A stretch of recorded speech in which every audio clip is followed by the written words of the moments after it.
नमस्कार दोस्तों, आप सभी का स्वागत है हमारे चैनल टी टाइम गॉसिप्स पर। आज की वीडियो में हम जानेंगे कि क्यों भगवान विष्णु ने माता लक्ष्मी को एक फूल तोड़ने के कारण नौकरानी बनने का श्राप दिया।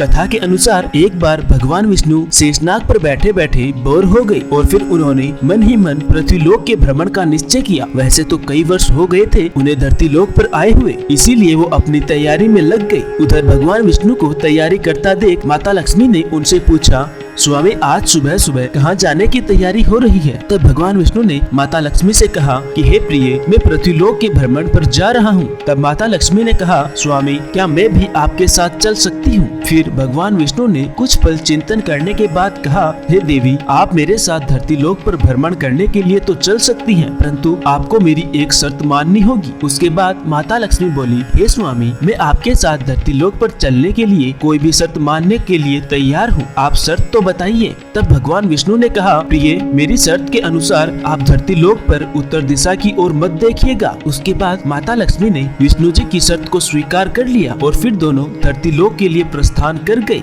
सुबह सुबह जब माता लक्ष्मी और भगवान विष्णु पृथ्वी लोक पर पहुँचे, उस समय सूर्य निकल ही रहा था। रात को बरसात हुई थी, इसीलिए धरती लोक का मौसम बड़ा ही सुहावना था। बारिश के कारण धरती पर चारों ओर हरियाली फैली हुई थी। धरती अत्यंत ही सुंदर दिखाई दे रही थी। पृथ्वी की सुंदरता को देख माता लक्ष्मी मंत्रमुग्ध हो गई और इधर उधर देखने लगी। धरती की सुंदरता देख माता लक्ष्मी यह भूल गई कि वे भगवान विष्णु को क्या वचन देकर धरती लोक पर आई हैं। इसी क्रम में माता लक्ष्मी कब उत्तर दिशा की ओर देखने लगी, उन्हें पता ही नहीं चला। उत्तर दिशा में देवी लक्ष्मी को एक अत्यंत ही सुंदर बगीचा नजर आया और उस बगीचे से मनमोहक फूलों की खुशबू भी आ रही थी। इसके अलावा उस बगीचे में बहुत सारे अलग अलग प्रकार के सुंदर फूल भी खिले हुए थे। उसके बाद माता लक्ष्मी बिना कुछ सोचे उस फूलों से भरे बगीचे में चली गई और फिर उस बगीचे से एक सुंदर सा फूल तोड़कर भगवान विष्णु के पास पहुंची। परंतु भगवान विष्णु ने जब माता लक्ष्मी के हाथों में उस सुंदर फूल को देखा तो उनकी आंखों से अश्रु छलक उठे और उन्होंने माता लक्ष्मी से कहा, कभी भी किसी से बिना पूछे उसकी कोई वस्तु नहीं लेनी चाहिए। और उसके बाद भगवान विष्णु ने माता लक्ष्मी को अपनी शर्त याद दिलाई। तब माता लक्ष्मी ने भगवान विष्णु से कहा, हे स्वामी, मुझसे भूल हो गई, कृपया मुझे क्षमा कर दीजिए। फिर भगवान विष्णु बोले, हे देवी, इस भूल के लिए आपको क्षमा नहीं मिल सकती, बल्कि इस भूल के लिए आपको सजा मिलनी चाहिए, क्योंकि आपने जिस मालिक के खेत से उसे बिना पूछे फूल तोड़ा है वह चोरी जैसी पाप की श्रेणी में आता है। इसीलिए हे देवी, आपको इस फूल की सजा के रूप में उस मालिक के घर 3 वर्ष तक नौकरानी बनकर रहना होगा और 3 साल पूर्ण होने के बाद मैं आपको वैकुंठ धाम बुला लूंगा। यह सुन माता लक्ष्मी ने भगवान विष्णु से कहा, हे स्वामी, मुझे आपके द्वारा दी गई ये सजा मंजूर है और मैं आपके आदेशानुसार उस मालिक के यहाँ एक नौकरानी के रूप में अपना जीवन व्यतीत करूंगी। इसके बाद भगवान विष्णु वैकुंठ धाम को वापस लौट गए।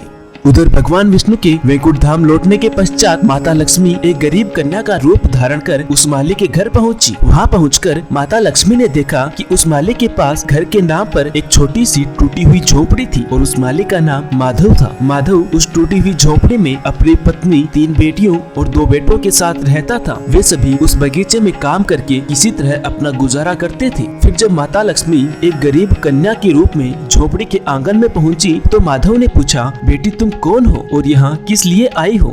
तब कन्या रूपी माता लक्ष्मी ने माधव से कहा, मैं एक गरीब लड़की हूँ और मेरी देखभाल करने वाला भी कोई नहीं है और मैं कई दिनों से भूखी भी हूँ। कृपया आप मुझे अपने यहाँ कोई काम दे दो, मैं आपके घर का भी काम कर दिया करूँगी। कृपया आप मुझे अपने घर में रख लो।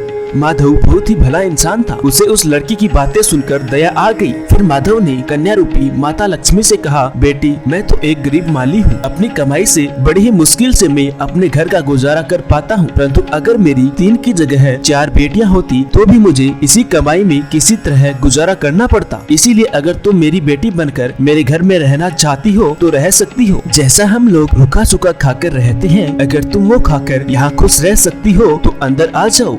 माधव की ये बातें सुनकर माता लक्ष्मी वहाँ रहने को तैयार हो गई। उसके बाद माधव कन्या रूपी माता लक्ष्मी को झोपड़ी के अंदर ले गया और अपने परिवार के बाकी लोगों से मिलवाया और बोला, आज से ये कन्या मेरी बेटी बनकर इसी झोपड़ी में हम लोगों के साथ रहेगी। ये सुन माधव के परिवार वाले खुश हो गए। उधर माँ लक्ष्मी के आने के बाद दूसरे दिन माधव की इतनी कमाई हुई कि उसने शाम तक एक गाय भी खरीद ली। इसी तरह दिनों दिन माधव की आमदनी बढ़ने लगी, जिससे माधव ने कुछ दिनों के अंदर ही एक बहुत बड़ा जमीन का हिस्सा भी खरीद लिया। फिर कुछ ही दिनों में माधव ने अपनी पत्नी और बेटियों के लिए गहने भी बनवा दिए। फिर जब माधव के पास काफी सारा धन हो गया तो उसने रहने के लिए झोपड़ी की जगह एक पक्का मकान भी बनवा दिया। इसके बाद माधव हमेशा ये सोचने लगा कि ये लड़की अवश्य ही कोई देवी है, जिसके आने के बाद ही मुझे ये सारी सुख सुविधाएं मिली हैं। इसी तरह 3 वर्ष बीत गए और जब अगले दिन माधव खेतों से काम करके अपने घर आया तो उसने अपने घर के दरवाजे पर एक देवी स्वरूप गहनों से लदी एक महिला को देखा। फिर उसने जब नजदीक आकर उस महिला को देखा तो वह जान गया कि यह तो मेरी मुँह बोली चौथी बेटी है। और फिर उसे ये समझते देर नहीं लगी कि ये महिला कोई और नहीं बल्कि स्वयं माता लक्ष्मी है। फिर उसने अपने परिवार को बाहर आने को कहा। बाहर आकर उसके परिवार वाले माता लक्ष्मी को देखकर हैरान हो गए। उसके बाद माधव ने हाथ जोड़ते हुए माता लक्ष्मी से कहा, माँ मुझे और मेरे परिवार को माफ कर दो। मैंने अनजाने में आपसे खेत और घर में काम करवाए। इस अपराध के लिए हम सभी को माफ कर दो माँ। माधव के मुख से ऐसी बातें सुनकर माँ लक्ष्मी मुस्कुराते हुए बोली, माधव तुम बड़े ही अच्छे और दयालु व्यक्ति हो। तुमने मुझे इतने दिनों तक अपनी बेटी की तरह प्यार दिया, जिसे प्रसन्न होकर मैं तुम्हें एक वरदान देती हूँ कि तुम्हारे परिवार के पास कभी भी धन और खुशियों की कमी नहीं होगी। इसके बाद माता लक्ष्मी विष्णु जी द्वारा भेजे गए रथ में बैठकर वैकुंठ धाम वापस चली गई। मित्रों, उम्मीद है आप सभी को ये वीडियो पसंद आया हो। अगर वीडियो पसंद आया हो तो वीडियो को ज्यादा से ज्यादा लाइक करें और शेयर करें। साथ ही ऐसी ही आध्यात्मिक कहानियों के लिए आप हमारे चैनल टी टाइम गॉसिप्स को सब्सक्राइब करें।